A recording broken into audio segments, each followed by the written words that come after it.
Do you hear that music outside my window? No. I just wanted to make sure that it wasn't coming through my mic. Mm-hmm. Because somebody's playing like some really da da da da da da da da music.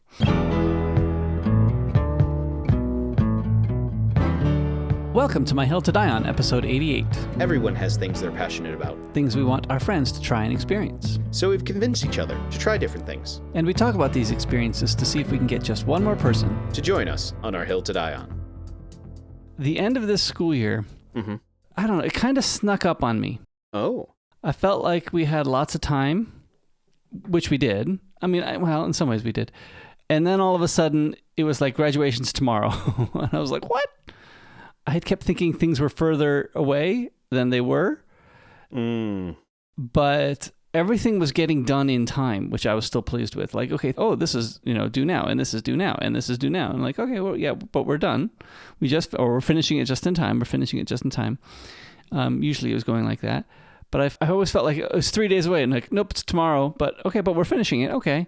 And like, oh, this is 3 days away. Nope, it's tomorrow. But we're finishing that project. Okay. Like, 8th grade graduation. Oh, no, that's coming right up. Nope. Yeah, but I finished that project. We're good. But all of it felt like it was essentially just in time. Oh, yeah. We were finishing everything just in time. I think there's one or two things that I've dropped the ball on. They're not urgent things. I'll get them done this coming week, so I'm not too worried about it. The biggest one being the graduation page, which I always say is going to be done by the Wednesday after graduation. That was last Wednesday. I kept thinking that, we had more time, but we didn't. But in the end, that wasn't a big deal. Yeah, things went pretty smoothly. Yeah, I think things went smoothly. I just know my mentality is one who I like to have things done far enough in advance that I can feel relaxed as I go into big events. Like have that preparation done so that I'm in that kind of I'm prepared mental state. So that is why I tend to always perhaps overreact to rush jobs. I feel like there was a few things, like I gave a farewell speech this time and I finished it the night before, but I had done already prep work ahead of time. Like I had arranged people to help me and I had already given a pretty good amount of thought to what I was going to say. So it was just a matter of just getting it on paper. So that evening, like I sat down in like half an hour, I had it all ready to go because all I needed to do was get a few things written physically down. Like that was one thing. I had an 8th grade celebration thing that I had to prepare, but that one was a little more rushed than I wanted it to be. I had the thing that I had to get done already finished. I wanted to do a few extra little things. I wanted to do some extra, which is always as easy, right? And I was able to get it done faster than like the event was in the afternoon, early afternoon. And I was like, okay, I have 3 hours I can set aside here to get stuff done. And I got it done in an hour and a half, like maybe 2 hours. Like I was like, I was thinking, I'm going to have to use all 3. It's going to take me forever. And then I got it done in an hour and a half. And I was like, okay, that was faster than I expected. But I'm pretty pleased with it. Yeah, I mean, that being said, I felt like that was not a usual expectation for you to have that responsibility. No. That was a sudden responsibility that was brought to you this year and is not going to be a annual thing. Yeah, luckily that's not going to be repeated. That won't come up again. Well, not for a little while anyway, hopefully. Yeah, maybe in a few years. But not right away. No, for me, I know that I tend to be somebody who likes to have thought through everything when it comes to projects and things like that, which unfortunately does mean that for bigger projects, I move slower than perhaps I should. But also that is how I go into these events a lot more relaxed and a lot more calm. That being said, for me, the wrap up of the year was pretty good. Actually, the funny thing is, for how far behind in all my grades I felt this year, I actually finished earlier than I normally do. That's good news. I finished a day before I usually do. Now, could I have perhaps spent more time looking at each of the essays more closely? Probably. But I'm happy with the way that it ended up, and all the grades got in the books a whole day before they were due. Good. You mean you weren't the last teacher submitting grades for the report card this year? I'm usually not, actually. Oh, that's good. Every time I go in and submit, I do hear from our registrar that there are still people behind me, even when I'm apologizing and bowing as I'm submitting these things and going, I'm so sorry, I'm an hour and a half late from the time it was due, which is usually about where I am. But no, I was a whole 24 hours in advance done. Pretty good, pretty good. Hey, low bars, low bars. I have moved from being an hour and a half late to 24 hours early. I'll count that as a win. Aside from that, I think that there's a few things in retrospect I could do to improve for next year. When I had my meeting with the high school principal, he probably was not expecting me just to go blah, blah, blah, blah, blah, blah, blah, blah. When he was like, so how has this year gone? And I'm like, okay, well, let me get... Settle in. Settle in. And he was like, Ryan, I have 15 minutes. I didn't feel like there was a lot, for me anyway. I mean, the end of the year stuff, there's always a lot going on. But I felt like this time there wasn't quite as much going on. So I liked that. I think I've had times in the past where there's so much going on that I can't even stay above water. But I felt like this time it wasn't that bad for me, I guess. I would say that for me, at least the normal end of the year stuff, I felt mostly like that. Although I will say consistently this year, I felt more under the water than past years. So this time of the year, I finally got it into a decent pace where I was okay. But throughout the year, I was definitely underwater a lot more than I had been in the past. You know, it is what it is. Yeah. I think that had a lot to do with I had an increased number of classes this year, and a lot of my tech jobs took on a lot of roles of I was waiting on people, and then when they came and brought the things that I needed to do to me, they all came at the same time. So you couldn't get a head start on anything. Yeah, I couldn't really. It was a lot of slow down, speed up, wait, rush, wait, rush, wait, rush, wait, rush. A lot of that kind of stuff. That's why I have said it'd be really nice if I could just have one big project to work on at a time, because that way I can avoid those sort of things and then do a lot of the, like, here's a small task that somebody has come up with that I can get to in between things. That'd be my ideal, but we'll see what happens. But all in all, like I said, for me, I ended on a positive note. But yeah, this year was a little stressful in certain areas. But I think depending on what I'm able to get accomplished over the summer, I should be able to prevent me from feeling as much of that next year. That'll be good. All right, Nate. For what I'm going to claim, I still think that it's pretty early in the year to claim this. But I think I have played the game that I think is going to be my favorite game that came out this year. Oh, it's definitely early in the year for that, yeah. Yeah, because there is a game that came out that is definitely a contender for Game of the Year. Tangle Tower. No, that did not come out this year, and That's definitely not my Game of the Year. Okay. Lighthearted, fun, yes, not my Game of the Year. No, the game that I would pick is Clair Obscur Expedition 33. Okay. All right. Clair Obscur Expedition 33. For now, I'll just call it Expedition 33 because that's easier than the full title all the time. Is a game that was made by a small French studio that is on the level of production value, voice acting, art design, music design. It's on the level of any of the big studios. And I want to say it was a staff of somewhere in the 30 people made this. When most games these days have hundreds of people working on games. So, first of all, I just want to say the music design is absolutely gorgeous and beautiful. But for me, one of the things that really stands out about the whole thing is that it is a game that clearly they went into making this game with this is what we are going to make. This is our artistic vision, and we are going to achieve our artistic vision. So slightly opinionated? More along the lines of the same way when an author or a director has a vision for what they're making, Sometimes it's very easy when it gets into like lots of people being involved, where studios get involved and things start getting done because it's more marketable.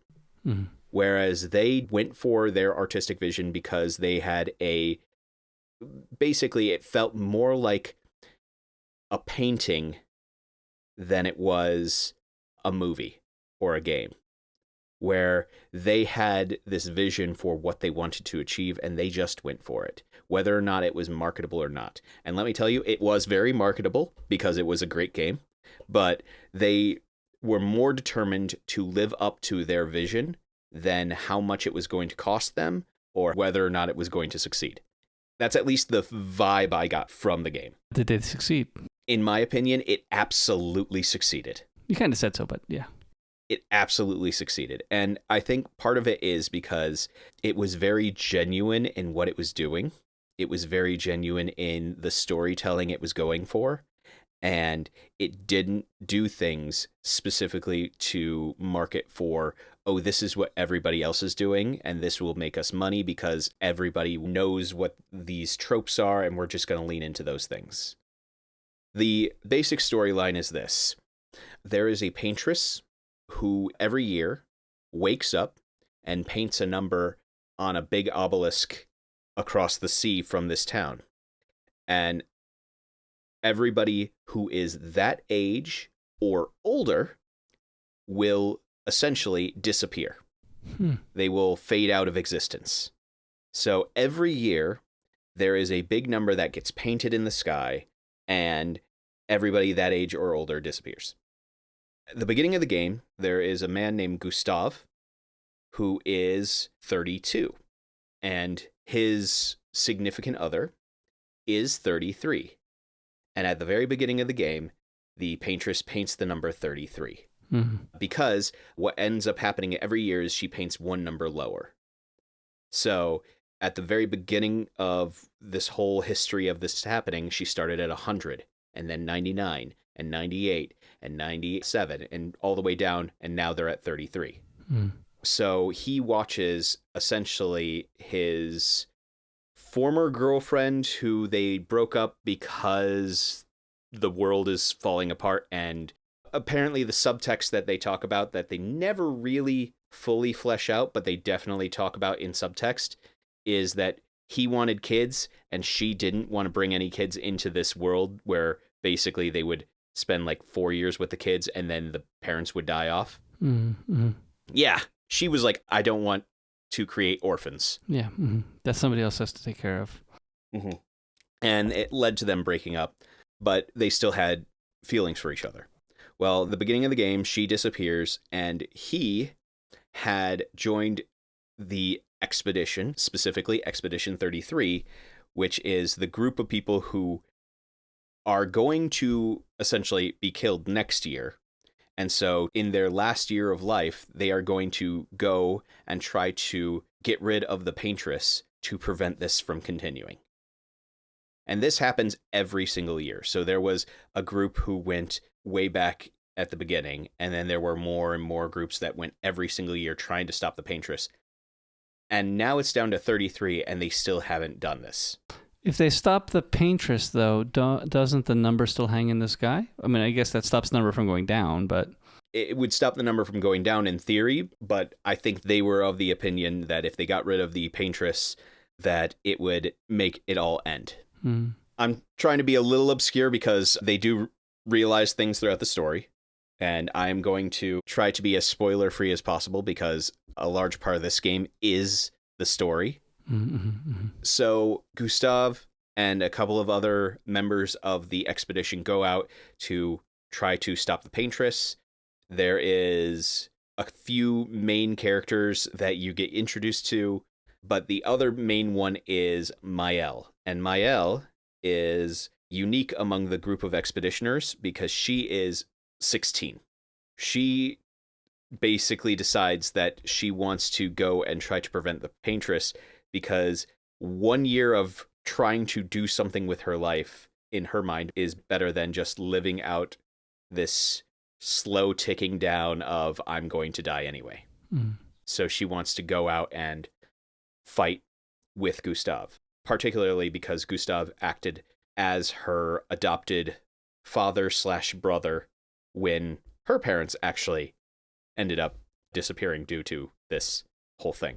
So that's the setup of the entire story. A lot of things happen in the first hour of the game. Their expedition gets absolutely torn apart. Like, the group who go to stop this are attacked on the beach where they first land on the continent to go up to the Paintress. They are attacked at the beach, and almost immediately everyone dies. Gustav, in his despair, basically actually contemplates killing himself. And the game does not shy away from those themes because he thinks everyone else is dead. And one other character happens upon him at that time, stops him from doing that, and then they go on a mission to go and try to save Maëlle because she apparently had also somehow survived. And so there were about 5 or 6 of this group of probably 30 or 40 who survived. The rest of the story is their attempt to essentially stop the world from disappearing. There are some wonderful characters that come up later. It is the most heartwarming, like, character-driven story that I've played in a long time. The music is amazing. The game is fantastic. The battle system is absolutely fantastic. It's one of those ones where it's based around a turn-based battle system where you select your attack and then you take turns and all that jazz. But with every attack that you do, you can actually, there are active elements of it where if you push buttons at the right time, you will do more damage. And when your enemies are attacking you, you can actually press a button to counter or block them, but your timing has to be perfect. Otherwise, you get hit. Mm. So it's an awesome battle system. It's great music. It's an amazing story. Voice actors were fantastic too. They really nailed the characters they were supposed to portray. Basically, I'm just going, 10 out of 10, no notes. That is my current game of the year, and I do not think it's going to change. So I looked at this, Ryan. Yeah. I passed by it at first because I was like, who wants another rehash of Kiwi Mikachu? Apparently you do. Well, so I passed by it, and I was thinking maybe this will become cheaper in the store. And then I came back the next week, and it was still the same price, but there was not much fewer. There was still a whole lot of bottles. Mm-hmm. And I bought this that time, and I was like, okay, I'll get it now. And even 3 weeks later now, I think I've had this for a while, even 3 weeks later at the store, it's still on the shelf. Now, it's only got one shelf as opposed to the whole rack, which is what it used to be. But it's still there at the same price. Nobody's buying this drink. Well, what does that tell you about what you've inflicted upon me? It's going to be great. It's going to be great entertainment. Yeah. So, this is Kiwi Olay. Kiwi Olay. So yes, Kiwi is not a bad flavor. No, Kiwi is a good flavor, but Mikachu was pretty bad. Yeah, Kiwi Mikachu was awful. Mm-hmm. My problem that I'm worrying about is the mild, sweet, and sour taste of kiwi is delicious. Yes. Sweet and sour taste of kiwi. Mm-hmm. Mm-hmm. Now, the kiwi, yes, I would agree, is sweet and sour, but the problem is you've added milk. Yep. Which will take out the acidity, perhaps, of kiwi. Possibly, but it is only 3% fruit juice. Only 3? That's pretty high for a fruit drink in Japan. I also want to know why their image is a hedgehog. Oh, yeah, I'm curious about that, too. He's pretty cute, I guess. But yes, he's a hedgehog. Yes. All right, so are we going to do this? Yep, let's see what this is like. No fizz, at least. No. Smells okay. It smells like kiwi. Well, maybe like a diluted down one, but... And a little bit sugary. Mm-hmm. All right, here we go. You know, with my expectations as low as they were, it's not bad. Yeah, that's the problem. I was thinking the exact same thing. I was like, I was expecting something horrific, and it's fine. I think, yes, it's either passing or slightly less than passing. It's not horrendous. It's definitely not horrendous. No, I mean, let's put it this way. With some of the awful things you've inflicted upon me recently, seriously, awful things, I think you actually picked one that's not an abomination unto the Lord. It definitely has quite a few flavors mixing together. Mm-hmm. It's got sweet, tangy, sour, and it is finding a fairly good balance of those three. Yeah, it's not a bad balance. No. All right. Where are you landing? I think I'm going to say 4. I think it's still slightly worse than passing. See, here's the thing for me. You have made me have Fanta Yogurt Rush, the Mitsuya Gold Select, the Mango Calpis. You've given me so much garbage recently that I think my expectations were so low that this is a 5. Yeah, this is a 5. So you're going to say 5? Yeah. I think I'm going to stick with 4. I think the multiple of flavors is just a little bit weird. I think it's not bad. I will finish it. I mean, maybe it's because the last couple of ones that stick in my brain made me physically ill. Mm-hmm. That I'm like, hey, it didn't make me sick. That's a pass in my book at this point. Yeah, I think this one, I will not buy it again. What? I was expecting you to buy out the whole shelf. Yeah, no, I was not expecting you to buy it again, but I just think that it is better than some of those things you've inflicted upon me in the past. Good. All right, and you have provided us with a Kit Kat. Yes, they had a Kit Kat Gold. I'm not really sure what gold was for, and it is a salted caramel Kit Kat. Or is it salted caramel? Every sarcastic response to that just went out of my brain. Yes, it's both. Potato. So, salted caramel, I really think this is going to be a flavor you're going to like and I'm not going to like. Oh, yeah. See, I love salted caramel. That is my bag. I am not a fan of, I don't know. I like certain uses of caramel. Not all uses of caramel. And salted ones, not as much as a topping on an ice cream, perhaps. I do like the design of the bar, though, with chocolate on the bottom, light brown on the top. I think that's good, yeah. I think it's fun. So, we'll see. Maybe I'll enjoy it. I think I will. Okay. I think it definitely nailed the flavor. Mm-hmm. It is a salted caramel Kit Kat. You cannot miss it. Nope, you cannot. The salt and the caramel both stand out. Now, again, maybe because I had my expectations lower, it's not as bad as I expected somehow. I thought it was great. Yeah, no, I'm good with this. Where are you landing? Yeah, I don't think it's amazing. I mean, they got it. I mean, that's good. It wasn't like, oh my goodness, here's a little bit of flavor sprinkled in. It's not that at all. I think I'm going to go with a 4 again. I think it's not bad, but I'm not going to buy it again. Well, here's where we diverge. I really enjoy it. I'm going to say 9. 9. All right. Yep. If it's a flavor you like, they got it nice and strong. Oh, yeah. And it is a flavor that I generally like. Right. But yeah, no, that is, I'm right on board with that. I'm fine with that. Interesting flavors for today. Yeah. Actually, whoa. I think I just realized something. This is the first time in a while where both of my votes are higher than yours. I think that's probably true.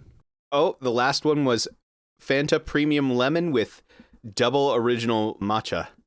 Yeah, matcha would be one that I don't like. Yeah. So the last time this happened was when we had another flavor that you don't care for. And that was a whole year ago. A year and a half ago, actually. I think it is more often that I'm higher than you on most things. Or we're tied. Yeah. So, Nate, this week you suggested that we read a book. This one also involved clones again.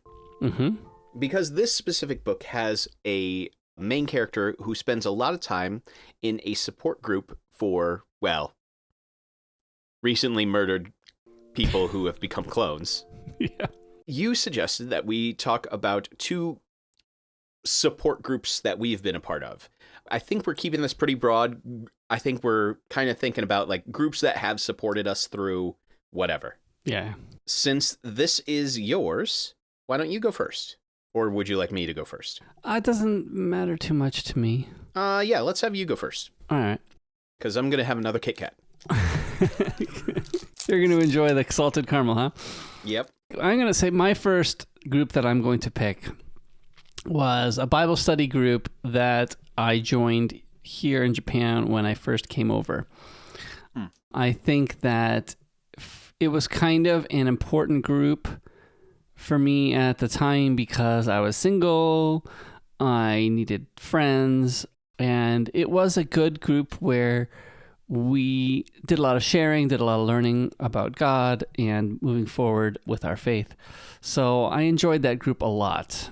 I think it was a group where we were also honest and could be honest with each other without fear of judgment and loss of confidentiality. It was a good group for those reasons. A lot of those people are still around, so I still have close friendships with them. So yeah, I do appreciate that a lot. So I appreciated that group for a lot of things in my life in that time. So it was good. When you just talked about groups that supported you through anything, my first thought was immediately a group that was very helpful for me right after I started teaching for the first time. So when I got my first teaching job, I had difficulty finding a job. And when I did, I took whatever was offered to me, which in retrospect probably wasn't the best thing, but it did give me a job and it did get me connected to a good group of people. My first teaching job was rough. I think I might have mentioned it a few times in various ways on this podcast and to you individually, Nate. I definitely have mentioned it. But it was a rough first year for teaching. It was a experience that made me question whether or not I actually should go into teaching after having gotten a master's degree in it, which is a little late for that. But I got to Christmas and all I could think of was that this was not for me. And I was very, very close to just quitting and walking away from it all, which would have meant basically quitting my job, selling everything I own, and moving back in with my parents while I figured out what I was going to do after that. Yeah, because that quitting after 3 months of your first job is not going to look good. Oh, definitely not. Which is actually why I didn't, was because I was determined to not completely burn the bridge of me ever teaching again. Because, again, yeah, looking really bad if you only make it through the first 3 months. But the thing that actually helped me make it through that entire year was a group of friends. Every Sunday night, we would meet up at this board game cafe. The board game cafe was called Spielbound. Spiel, like the German word for play. And we would just go. We would pick out a board game from the shelf, have coffee, and spend like 3-4 hours just playing games and talking and joking around. And it was the release valve on all of the pressure and stress that I had built up. And these were some of the most fantastic people who, regardless of everything else going on in their own lives, they were there and they were just good friends and supportive of everything in that really hard time of my life. It was our local pastor, the youth pastor, who was also a good friend of mine from when I was a kid, his brother, who was part of the National Guard, and then we had a rotating seat for some other people who could come some weeks but couldn't come other weeks. But the 4 of us were the central core group, and then we had 2 or 3 others who would drop in and out often. So we would play games anywhere from 4 to 8 players and just play games and have good coffee and have good community. Again, it was the release valve for all of that pressure. The best way to describe the situation I was in at school was, one of my most favorite stories to say is, like, in the first week of school, I go in to see the principal, and he's like, okay, so how are things going? Just kind of a check-in.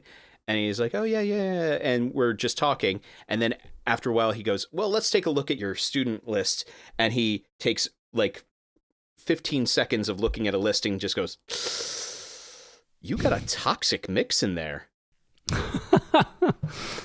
And this is the principal of the school. And you're like, thanks for noticing. And when he says that in my first week of school, I'm just like, you're not giving me a whole lot of hope for support here. Yeah, it was that kind of situation. I mean, there were a lot of other things going on, but it's definitely a situation that I would not wish upon my worst enemy. Mm-hmm. But yeah, those guys are the ones who got me through probably the hardest year in my entire life. That was the year that I got pretty close to calling it quits on a lot of things. You moved to another school the next year, or did you stay there for 2 years? I moved to Japan right after that. I was there for 1 year before I got an offer to move to Japan and start working at our school. So you ran out of the country. Yeah, let's put it this way. I worked at a school for 1 year, and then I fled the country. Yeah. Mm-hmm, mm-hmm. It was an experience, and one that I will hopefully not have to experience again, because let's face it, our school is a lot more positive environment for me. Yeah, we've kept you here for a while now. Yeah, you've kept me here for we've just passed 9 years now. I think I could keep picking a few youth groups. My middle school youth group was pretty good, and I would say that my singles group coming out of college was pretty good too, which I always find interesting. Singles groups are an interesting beast because people keep leaving the singles group, right? Wait, why do people leave singles groups? Well, they pair off. I don't understand this. Well, I didn't there either, so, it wasn't me. But that was a good group. We actually had some good organization going on and some good activities doing stuff. I could pick those, but I think what I'm actually going to pick, I think the group that supported me, besides my other Bible study group, was, I would say, my college cross-country team. I think that it was a great group. I mean, I'm gonna say the guys' team specifically. The girls' team was not bad either, but I think I got more support from the guys' team in general. I had a bunch of close friendships with some of the guys on the team that were very uplifting, I would say. I think that worked very well. I mean, so much so that a few of them were my roommates in college for future years. We had a good thing going. I mean, definitely there's the struggle of doing the running together and pushing ourselves to be better. I mean, that I think is part of it. But also, I think we were just good friends outside of that. As a cross-country coach here at our school, that is something I suggest to our graduates, like my senior runners. I say, when you go off to college, join some other team as you can, right? Whether it's a, intramural ultra frisbee team or, whatever, a squash team or whatever. I suggest join cross-country team. Really? If you're runners, do that. But if you can't do a running team, then join some other kind of team, because improv comedy. Yeah, sure. Improv comedy. Because get a second set of friends right away as a freshman in college. I found that very valuable. And one of the nice things about cross country is that it does tend to attract the more diligent people, the people who have the discipline to do the kind of running needed for college level running, right? Like it attracts a certain dedicated kind of person. It's not a crazy person. It's usually somebody who's mostly put together, mostly studious, things like that. That's not a stereotype for every runner on the team, but for a lot of them, right? They're mostly together, mostly with it. I will pay attention to what runners join you next year and see if that holds up. Right. I mean, it's not, well, I wouldn't say it's the same for all high school cross-country runners. Some of them are searching for glory or a trip to Guam. I found it valuable to have a second group because I think you kind of make friends with the guys on your floor. Did you find that? Like, at least a little bit. I mean, actually, I have made pretty good friends with my roommate. I don't think that's always the case. Oh, definitely not always the case. Yeah, my freshman year roommate, he was a nice guy. We stayed friends through all 4 years of college. That was a blessing. Don't think we ended up rooming together later on. We roomed for, I think, the first 2 years together. But we were good friends. I went to his wedding. It was fun stuff. Anyway, I made somewhat friends with people on my floor. Not all of them, but some were good friends. And I think having a group of people that share at least a similar trait somehow, whether it's ultimate frisbee or improv or drama or something, that's a little tighter than just, random guy, 30 random guys thrown on the floor. At least there's, just the fact that they're being men, like it's tighter than just the fact that they're being males. There's another connection type in there, right? What? You mean I won't get along with every male on the planet? Yeah, some of them are nice. Some of them aren't. Some are nice, yes. Having a group that shares at least something in common, I think you are more likely to find better friends. So I think cross country did that for me. And I found some good friends there that are still good friends. Living in Japan does kind of curtail my relationship with them. Then that is probably more my fault. But we do email every once in a while, and I see them on Facebook and stuff. So it's kind of fun. Yeah, good. Because I will say that the group who helped me in college, I have definitely lost touch with most of them, which is really sad for me. Because they were actually a group that I loved those guys. They were great. So for me in college, I basically had two groups that I tended to go around with. I had my circle of friends who I had made on campus, and then I had my circle of friends who worked as the people who ran the youth ministry out of a church. And there was a lot of overlap between those two groups, but that group of friends who I had surrounded myself with at college were all fantastic and really did help me out so much. My freshman year roommate, we got along, but he unfortunately was only around for about one semester before he ran out of money. Would he have been a good friend? Possibly. I think I was still trying to gauge him and figure out what was going on. Instead, I ended up with another guy who initially I did not like. I thought he was a loud, boisterous, obnoxious football player.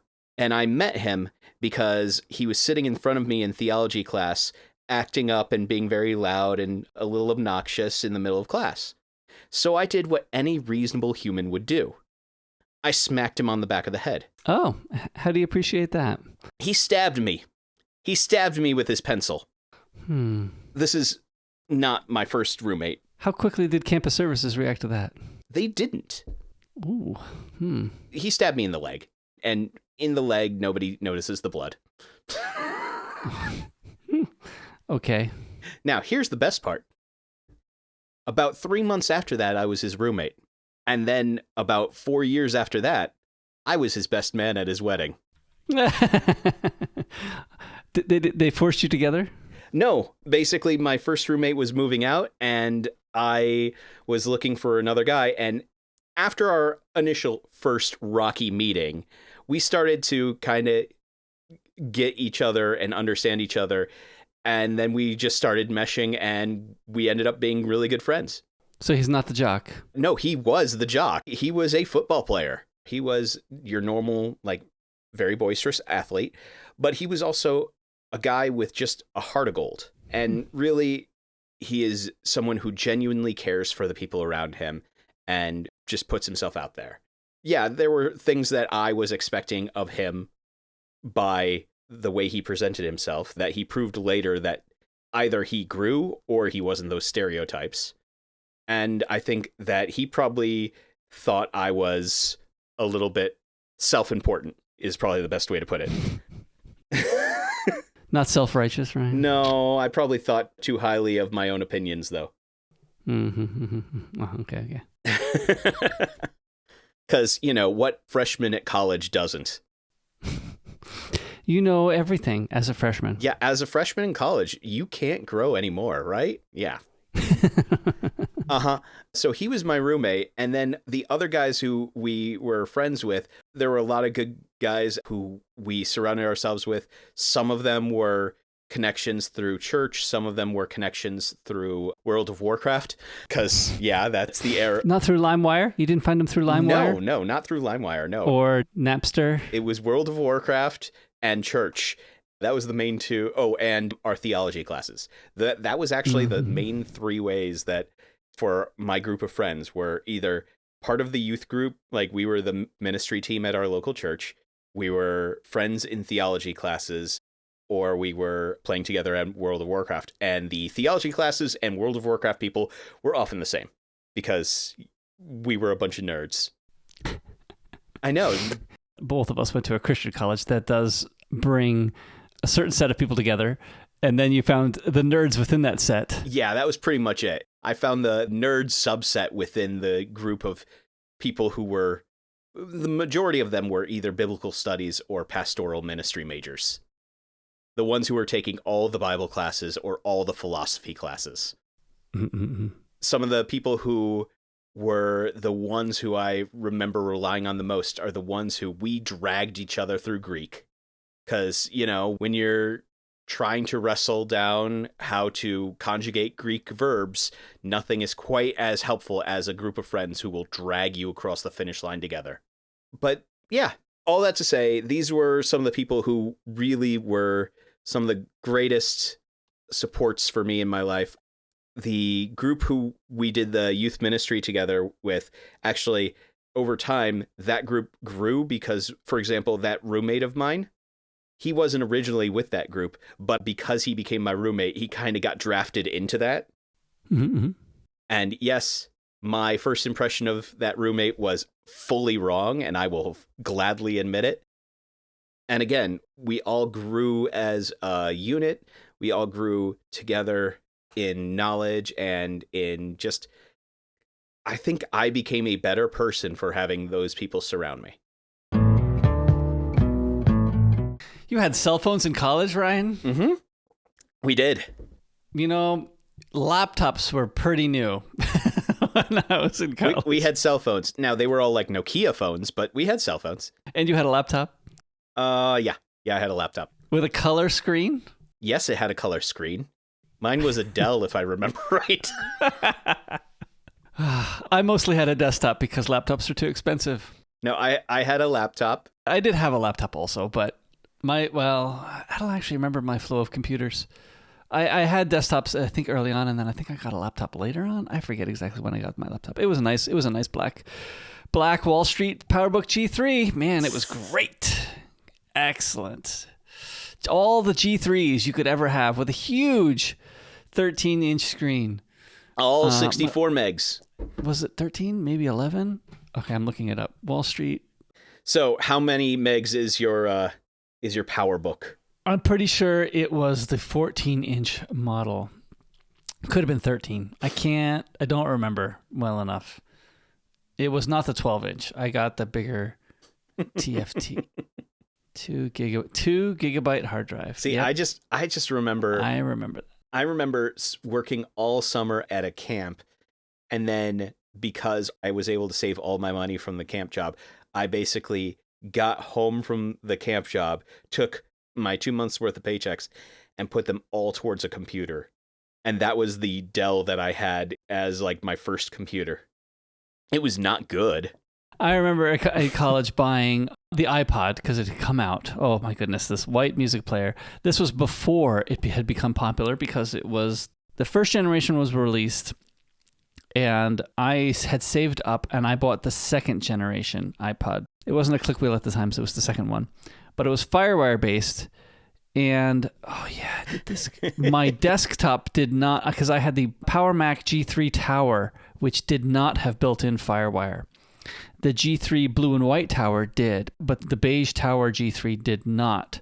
So I had to buy a FireWire card for $100 and then the iPod I had to buy 2 pieces. So I think I spent $500 in 2002 money. Goodness, it was a lot of money. But I got the iPod for $400 and the FireWire card for $100, and it was great. The iPod was amazing. I mean, I used it for a long time. When I worked in New York City, I used it for all of my podcasts and Audible audiobooks, Ryan. When I joined Audible in 2002, I mean, yeah. I've been an Audible listener for a long time, and I listened to all my books on that white iPod. Yep, loved all that old tech. My goodness. All right, Ryan, I made you read a book. A book? What? I thought I was done reading. I thought I could now officially become illiterate. Well, I could make you watch a Star Trek episode next. You say that like I'm not going to make you read books as well. Yep. No, this is the last book in the Clone series. Now, I made you read them in the order that I read them. Yeah. This one is the loosest clone book of the series. Yeah. It is still cloning, but it is not delving into the cloning like the other books did. I will say that of the 3, the clone part of it was the smallest subplot of it, it felt like. Yeah. The other one's cloning was the main story. Yeah, whereas this one, it felt like this was its explanation for how it could do some of the other things in the story, and that's it. Okay, sorry, let's... We're getting into the weeds already. Let's first talk about the elevator pitch. So the book that we read this time was My Murder by Katie Williams. This story centers around a character named Louise, or Lou for short, and she is a woman who has recently had a baby, who is now 9 months old. So the story opens with her saying, oh, her baby's been outside of her as long as it was inside of her. Oh, and yeah, there was the other small thing of she was recently cloned and brought back to life. So, small things. So she wasn't actually inside her. That's the... Yeah, that is a tricky little bit. So for Louise, she is dealing with her being cloned from her previous version, her previous self, and trying to figure out where does she belong in this family. Is she still actually Louise? Is this family actually her family? Can she actually be part of this family? And of course, how does she move on after having been, murdered? Good. So Ryan, let's start at the beginning. Yeah, let's start at the beginning. It's a very good place to start. Did you like this book? I thought it was okay. My gut says that this is probably in my 3.5 stars range. But as we constantly say, Goodreads doesn't let me have half stars. Too bad. Yeah, I know. Because it's not a 4-star book, but it doesn't feel like a 3-star book either. That's why I said it feels to me like it's a 3.5-star book. It's good, but it's not great. I think I liked it more than you did. Yeah. I think I liked this book because of the mystery involved. Yes, it didn't focus on the cloning part. It did interestingly take into account some of the religious or, is your new clone have the soul of the other one? It touched it. It mentioned it, I guess. It mentioned it and then it ran away from it. Exactly. It mentioned it and ran away from it. It's like, we're not going to cover that. Moving on. Whereas the other books, Mickey 7 said they don't have a soul. Yeah, Mickey 7 said they don't have a soul. And also then 6 Weeks dealt with it with factions. And yeah, again, there was a faction that was like, there is no soul. So they kind of both touched on that there. So this one did kind of run away from that. So the cloning was secondary to the plot. And one of the interesting things is they don't quite answer. They don't quite say why. It must be just because of energy usage or something like that. That cloning is not more prevalent. Yeah. I think maybe because this is the very early stages of cloning and they've kind of gotten it worked out, but not quite or not completely. Yeah, it sounds like they've got it worked out, but it probably is extremely cost prohibitive. Right. But one of the interesting things is they talk about this a bit. Do you think in this one, are the clones different than the originals? Like they talk about how they're different. I would say that from my perspective, they are different in so far as if you have two identical copies of anything and have them walk down a different path, the experiences will shape things. Okay. I think that's kind of where I'm leaning to, yeah. Mm-hmm. Yeah, for example, let's pick something inanimate, a rock. Let's say you have two perfectly identical rocks and you throw them into two different rivers. One river might be a lot faster than the other. One might be a little bit slower and deeper than the other. And then you wait like 10, 20, 30 years, and then you pick up those rocks again. They will be shaped differently by the currents that around them. That's kind of the level of difference that I see, that is their experiences have shaped them and altered them in a way that makes them not necessarily the same way that they were. Right. We're kind of taking Louise's husband's stance on that, because she straight asks him, am I different? And his answer is, yes, because you've been through something different. Yeah. You've had different experiences than the original. So those experiences changed you. You had the experience of waking up after a horrific murder. I mean, at that point in the book, you've had the experience of waking up after horrific murder and adjusting to that reality. Mm-hmm. And the original Louise didn't. Yeah. One of the big plot points that she has to deal with is the fact of, let's just say we're in spoiler territory now. Oh, for sure. Mm-hmm. The real Louise, or the first Louise, let's put it that way. The first Louise isn't dead. And really what it was is she was struggling with postpartum depression and decided to run away. And the second Louise woke up believing she had been murdered and then looked at the life that she had, thinking that all those things could have been lost to her. And that fear of that loss drove her deeper into the arms of her family.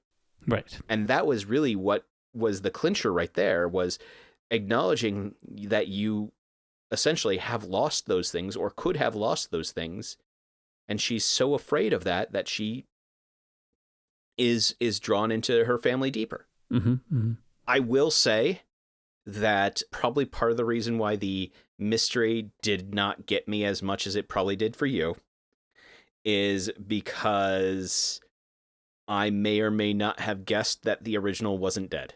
Yeah, I mean, I think there was a lot of signs leading to that. Yeah, I guessed it probably about 3 hours before it was revealed. I think one of the things that I was trying to figure out was, again, reading it the second time, because I read it once a while back and I'm reading it again. I think I was trying to figure out, I had forgotten how they had done it and why they had done it. I remember that, oh yeah, that's right, she's still alive. But how and why, I couldn't remember. And then I had forgotten that basically that the corporation was in on it, or not just in on it, but designed it around her. They're like, oh my goodness, you are a perfect candidate to make cloning more popular, even if you're not actually dead.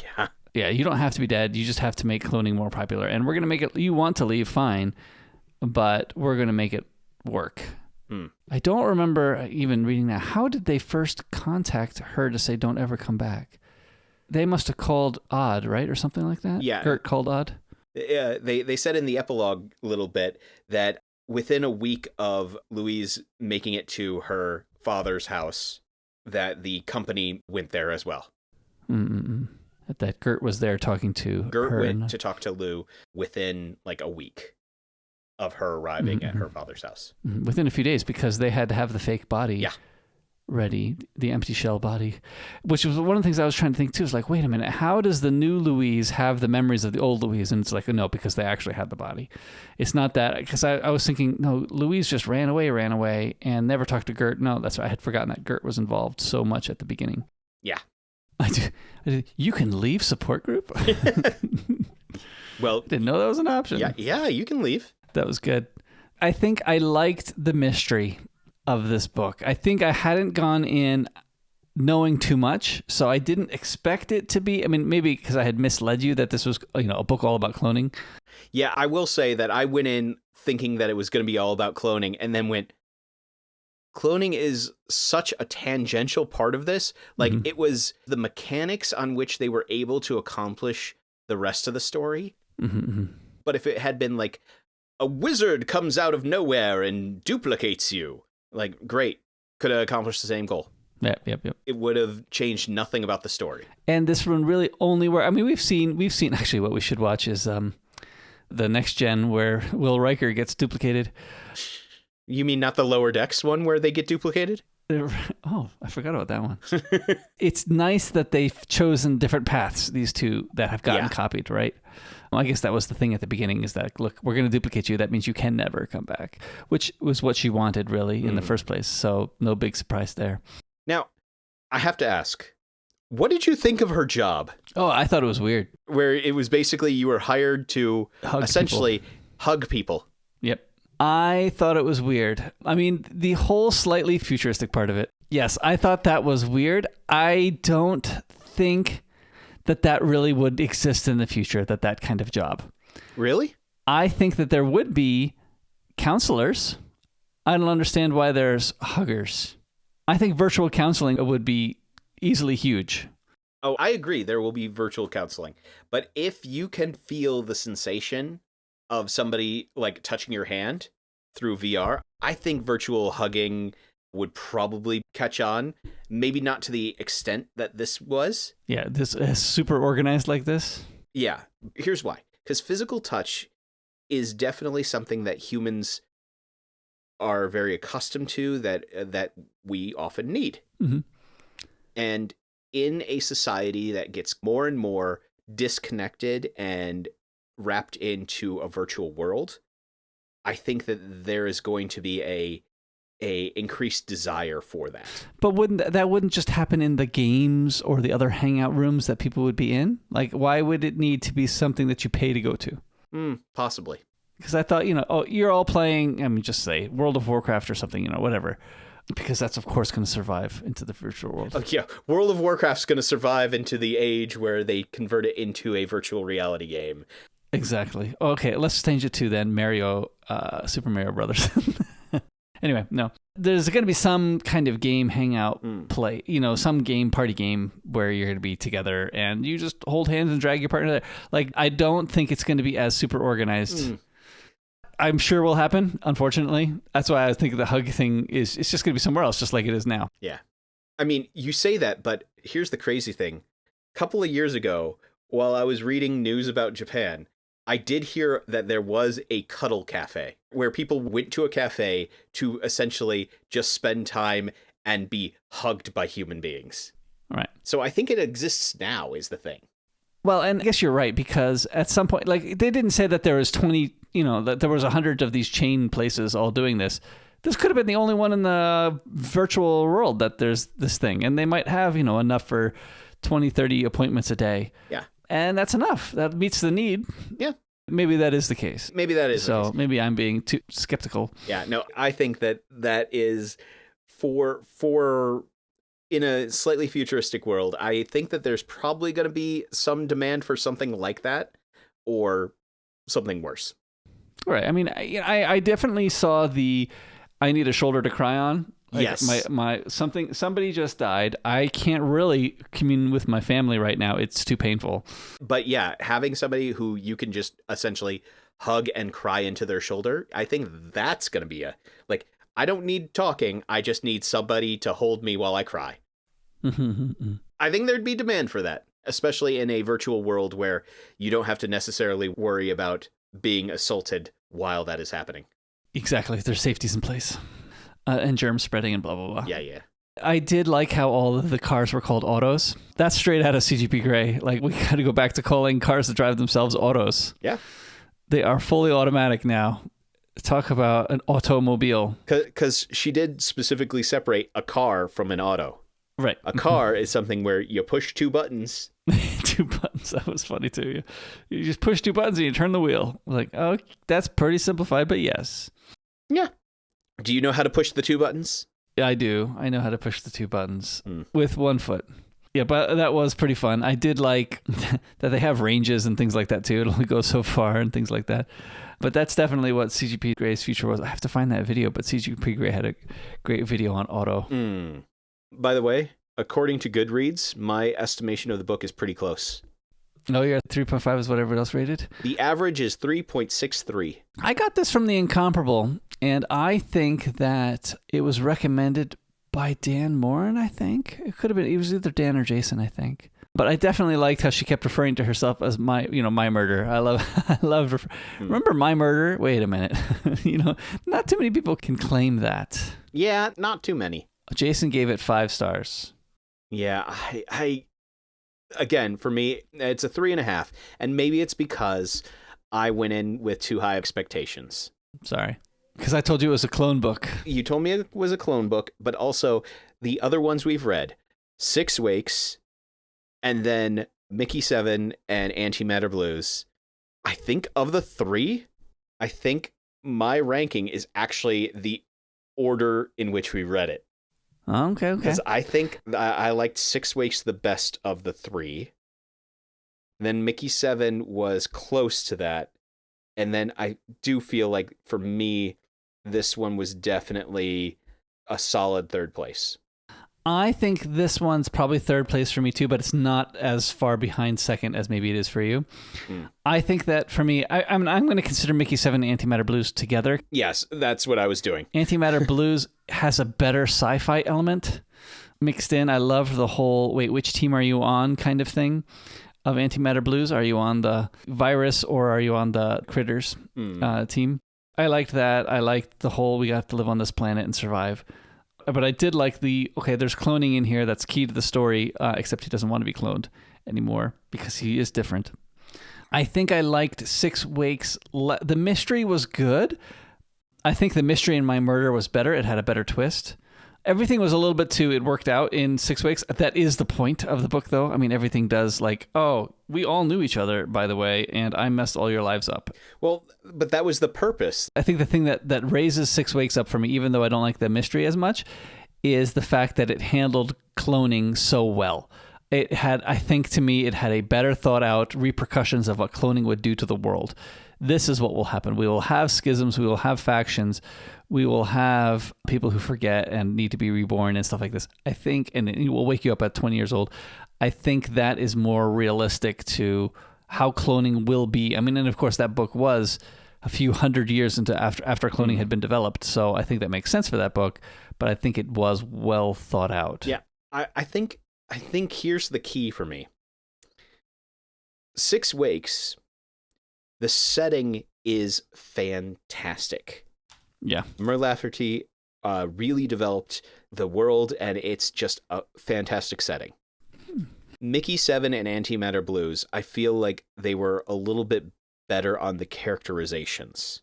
Mm-hmm.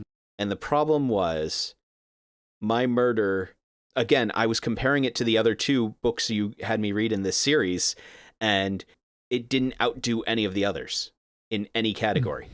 Mm-hmm. Okay.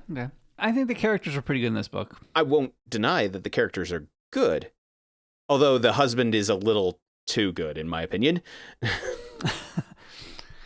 Yeah. He's a little too perfect. Yeah, maybe. He kind of reminds me of the husband in Calculating Stars, which we're getting to also. He might be a little bit too perfect also. Well, he's got faults, I guess, a little bit, but not. He's pretty good in Calculating Stars. So that's the next. I think that's our next series. Yeah, you have me reading that one pretty soon, if not next. Yep, next. All in all, it's not bad. It's not a bad story. It's okay. It's just the fact that, like, I have been reading. The problem is, Nate, I have been reading a lot of, like, solid stories lately. And when I read this one, it was just that it wasn't quite as good as a lot of the other ones I've been reading. Because I've been reading a lot of, like, ones that I've been giving 4 and 5 stars to lately.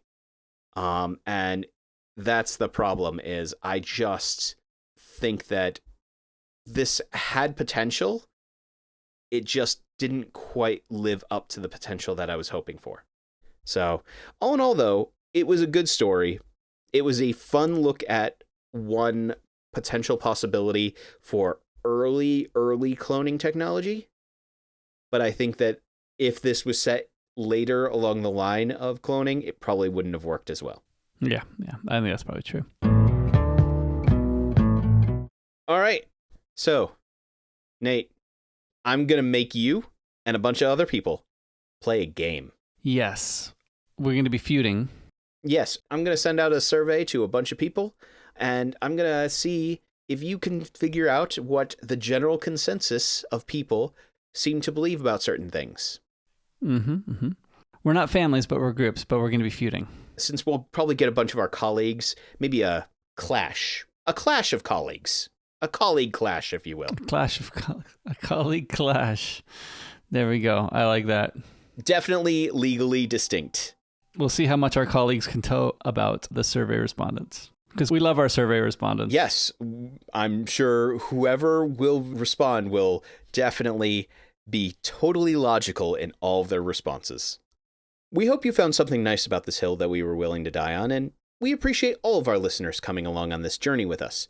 But if you ever thought to yourself, hey, I really like these guys and what they do, and I just wish there was some way I could support them, you can. Visit myhilltodieon.com/members for more details. But what does it mean to be a member? Well, for the low price of $2 a month, you can help support this podcast. And by doing so, you'll get access to the members-only podcast, Not My Hill, which is where we discuss things that are probably somebody else's hill to die on. Not really for us, but, we have strong feelings about them. In addition to that, you'll also get access to the suggestion form where you get to make suggestions for our Listener Hill episodes, where we will watch, read, or climb up a hill that you're willing to die on, and we'll talk all about it. But know that the conversation doesn't have to end here. The discussion can continue with us through Reddit at the subreddit My Hill to Die On, or by contacting us through email, which is, to no one's surprise, myhilltodieon@gmail.com. And finally, we upload all of our episodes to our YouTube channel, which is also named, say with me now, folks, My Hill to Die On.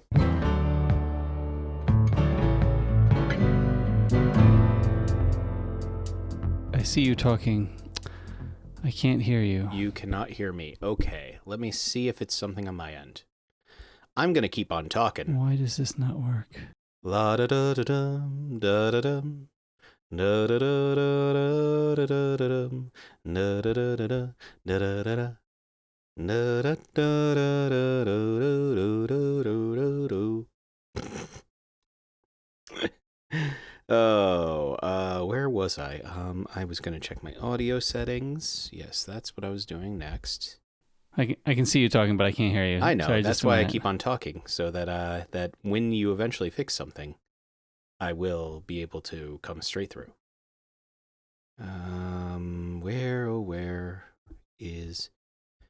Where is my output? Oh, where is my output? No, it's not there. Sound there. I'm not in. You hear me now? I need to have one of these blocks in here. Okay, go ahead and talk again.